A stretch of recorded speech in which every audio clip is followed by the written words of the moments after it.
सभी को नमस्कार। कल अपन ने विसर्ग संधि के बारे में पढ़ा था और विसर्ग में भी सत्व संधि पढ़ी थी। आज हम चर्चा करेंगे, अध्ययन करेंगे उत्व संधि के बारे में। उत्व संधि विसर्ग संधि का दूसरा भाग है। इस संधि के दो सूत्र काम करते हैं। पहला सूत्र है अतोरोर प्लुताद पलुते। व्याख्या क्या कहती है? अर्थ है अपलुतादतः परस्य रोरुहु शाद पलुतेयति, यानी रस्वात अकारात उतरस्य, यानी पदांत में रस्व असवर हो और इसके उत्तर में रो हो रेफस से, यानी विसर्ग का रे बनता है, तो अर्थात विसर्ग हो प्लस,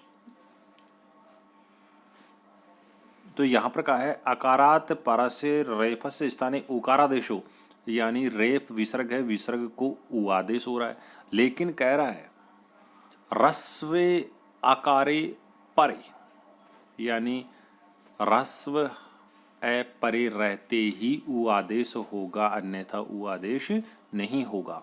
अतः यहाँ पर ए प्लस उ बराबर ओकारादेश गुण संधि के आधार पर ओ हुआ और बाद वाले ए को अवग्रह चिन्ह हुआ और फिर संधि पद बना देंगे तो उत्व संधि पद अतोरोध प्लुताद प्लुते सूत्र के आधार पर बन जाएगा।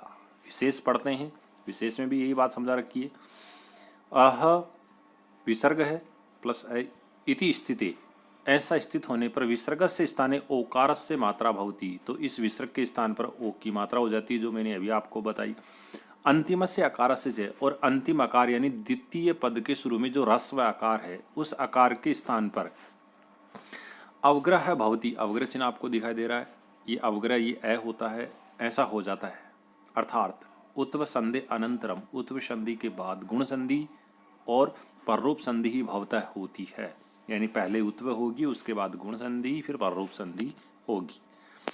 संधि विच्छेद पर पढ़ते हैं आगे। को अपि संधि विच्छेद क्या है? कह धन अपि। कह देखिए, क में अरस्व स्वर है, उसके बाद विसर्ग है, विसर्ग को उ आदेश हुआ। शर्त लग रही है कि द्वितीय पद के शुरू में भी रस्व ए होना चाहिए। अब यहाँ पर ये आदेश होता है उत्व संधि के आधार पर, क में ए स्वर है प्लस रस्व का उ हुआ, तो दोनों को गुण संधि के आधार पर क्या हुआ? उ आदेश। तो क का क्या बन गया? को बन गया। बाद में ए है, अवग्रह बना दो, हमेशा अवग्रह लिखा जाता है जब भी मध्य में आता है तो, और अपी शब्द बन गया, तो को अपी बन गया। लेकिन एक बात मैं बता रहा हूँ साथ में, अपन ने ये पूर्व रूप संधि में भी पढ़ा था और उस समय भी मैंने कहा था कि अपन इसको विसर्ग संधि में भी पररूप संधि में पढ़ा था, और उस समय मैंने आपको कहा था कि इसको विसर्ग संधि में भी पढ़ेंगे।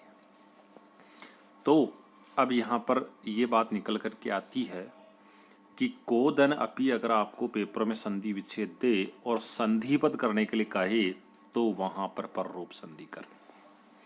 अगर कह धन अपी दे और फिर आपको ये कहे कि संधि करते हुए संधि का नाम लिखो, तो वहां पर आपको उत्व संधि करनी है। लेकिन बच्चों प्रश्न ये बनता है, अगर को अपी दे दे,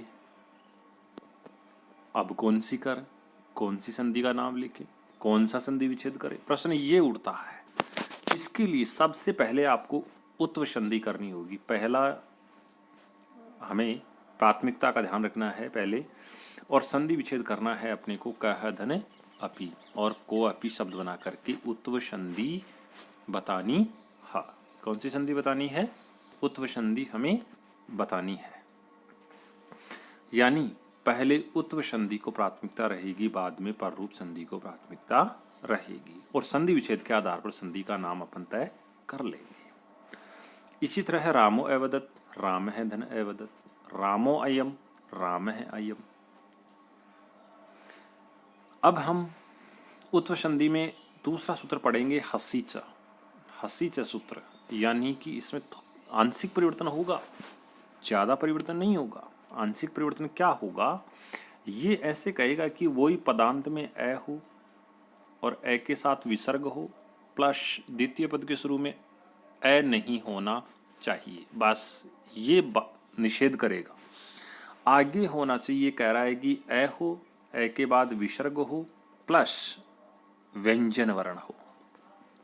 अभी पहले तो क्या आ रहा था, रस्व ए आ रहा था, अब व्यंजन आएगा।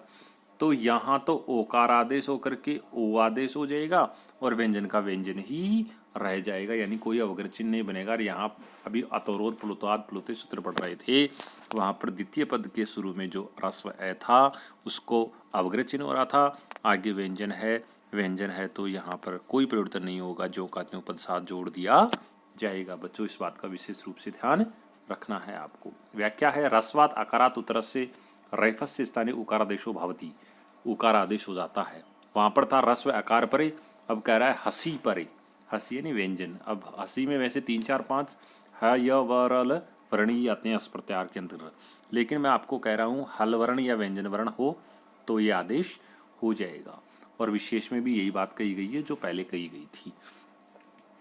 अब इसके उदाहरण पढ़ लेते हैं। शिवो वंदः, शिव धन वंदे है, शिवा में विसर्ग है, विसर्ग का ऊ हुआ तो शिव है, शिव को शिवो हो गया, और वंदे शब्द और जोड़ दीजिए, शिव है वंदे हो गया।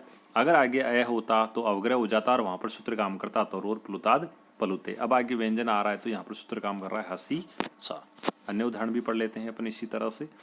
रामो हसति, राम है धन हसति, बालो याति, बालः धन याति, बुद्धो लिखति, बुद्धः धन लिखति, बालौ रौति, बालः धन रौति, नमो नमः, इंपॉर्टेंट विशेष रूप से ध्यान रखना, नमः धने नमः, विसर्ग से उ तो नमो हो गया, अगला पद लिख देंगे नमः।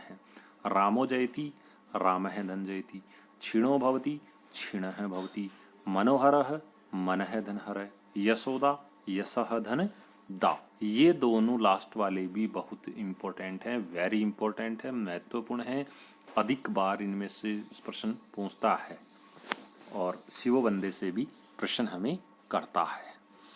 और अगले वीडियो में हम नेक्स्ट संधि के साथ जो अंतिम संधि होगी और संधि टॉपिक का अंतिम बिंदु होगा उसके साथ मिलेंगे। तब तक के लिए धन्यवाद।